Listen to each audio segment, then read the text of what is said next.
आज हम बात करेंगे कीबोर्ड के बारे में। कंप्यूटर कीबोर्ड के सभी की के बारे में आज हम जानेंगे इस वीडियो के माध्यम से। सबसे पहले हम बात करेंगे जो हम कंप्यूटर कीबोर्ड यूज करते हैं उस कीबोर्ड को क्या कहते हैं। इस कीबोर्ड का नाम होता है क्वेट्री कीबोर्ड, जिसमें Q, W, E, R, T और Y जो अल्फाबेटिक कीज हैं उनसे मिलकर बना होता है क्वेट्री। अब हमारे की 04 कीज होती हैं और मैं आप सभी को इन सभी कीज के बारे में 1 बाय 1 बताऊंगा। सबसे पहले शुरुआत करते हैं फंक्शन की से। फंक्शन की क्या होती है हमारे कीबोर्ड में?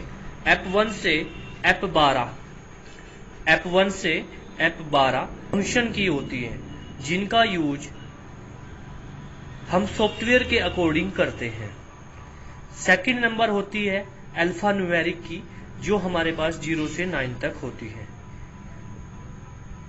थर्ड नंबर पे होती है अल्फाबेटिक की A से Z तक, जिसमें हमारे पास 26 वर्ड्स होते हैं। उसके बाद हमारे पास होती है मॉडिफायर की, जिसमें आता है शिफ्ट, कंट्रोल, एल्ट और विंडोज की। मॉडिफायर की स्वयं कोई कार्य नहीं करता, इसका यूज किसी दूसरी की के कॉम्बिनेशन से किया जाता है। उसके बाद हम बात करते हैं न्यूमेरिक कीबोर्ड की, जो हमारे कीबोर्ड में दाईं तरफ होता है।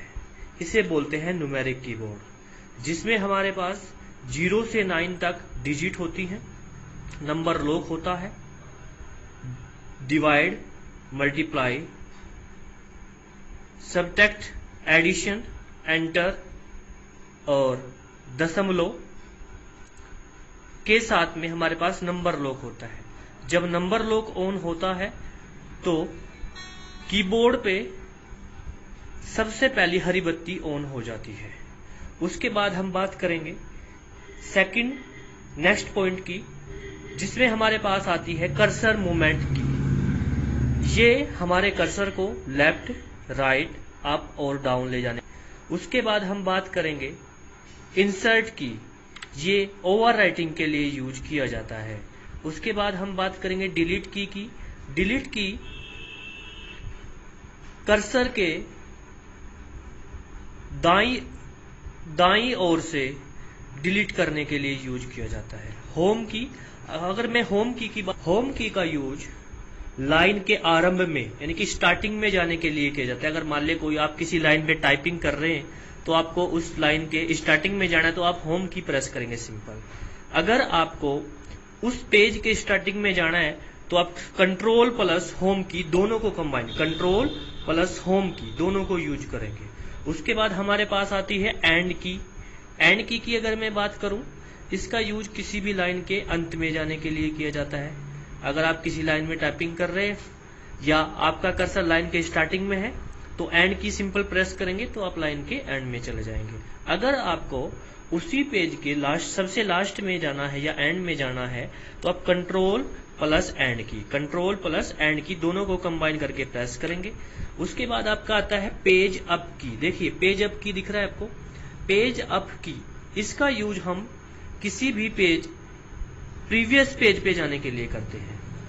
पेज डाउन की नेक्स्ट पेज पे जाने के लिए यूज किया जाता है। उसके बाद हम बात करेंगे प्रिंट स्क्रीन की। जैसे हम सभी क्या करते हैं, अपने फोन में प्रिंट स्क्रीन कर लेते हैं, स्क्रीन शॉट ले लेते हैं, उसी तरीके से कंप्यूटर में भी स्क्रीन शॉट की फैसिलिटी दी जाती है कंप्यूटर कीबोर्ड में। प्रिंट स्क्रीन की को सिंपल प्रेस करना है। उसके बाद आपको क्या करना है, MS वर्ड ओपन करना है और कंट्रोल प्लस V की प्रेस कर देना, उसको पेस्ट कर देना है, आपका प्रिंट स्क्रीन हो जाएगा। स्क्रॉल लॉक क्या करता है, आपके पेज को, ये दिखाई दे रहा है, अगर स्क्रॉल लॉक ऑन कर देते हैं तो सेकंड नंबर की जो ग्रीन लाइट है वो ऑन हो जाती है। स्क्रॉल लॉक, उसके बाद आता है पॉज ब्रेक, ये हमारे पॉज को ब्रेक करने के लिए यूज किया जाता है। अब आता है हमारे पास एंटर की, यूज फॉर न्यू लाइन या न्यू पैराग्राफ। उसके बाद हमारे पास क्या आता है, बैक स्पेस की, ये हमारे कीबोर्ड में दिखाया जाता है। बैक स्पेस की क्या करता है, बैक स्पेस कर्सर के बाईं ओर से डिलीट करने के लिए यूज किया जाता है। इस की को बोलते हैं हम बैक स्पेस। उसके बाद हमारे पास नेक्स्ट पॉइंट क्या आता है, caps lock button. Caps lock जब हम ऑन करते हैं तो हमारे पास सेकंड हरी जो ग्रीन लाइट है वो ऑन हो जाती है। कैप्स लॉक अपर केस और लोअर केस के लिए यूज किया जाता है। अपर केस का मतलब होता है जो भी हम वर्ड्स टाइप करते हैं कीबोर्ड के थ्रू उसको कैपिटल, या फिर अगर कैप्स लॉक ऑन है तो वर्ड कैपिटल टाइप होंगे, अगर कैप्स लॉक ऑफ है तो वर्ड्स हमारे स्मॉल टाइप होंगे। टैब की जो होता है कर्सर को एक निश्चित दूरी तक जंप करने के लिए यूज किया जाता है, टैब की। उसके बाद अगर मैं बात करूं ESC की, जो प्रीवियस वर्क है उसको कैंसिल करने के लिए किया जाता है। उसके बाद मैं बात करूं space bar, use for space. अगर आप 2 वर्ड्स टाइप कर रहे हैं तो उन दोनों वर्ड्स के बीच में स्पेस के लिए यूज किया जाता है। तो आज का मेरा वीडियो बस इतना ही था। आप सभी चैनल को सब्सक्राइब, शेयर और लाइक जरूर करें। Thank you.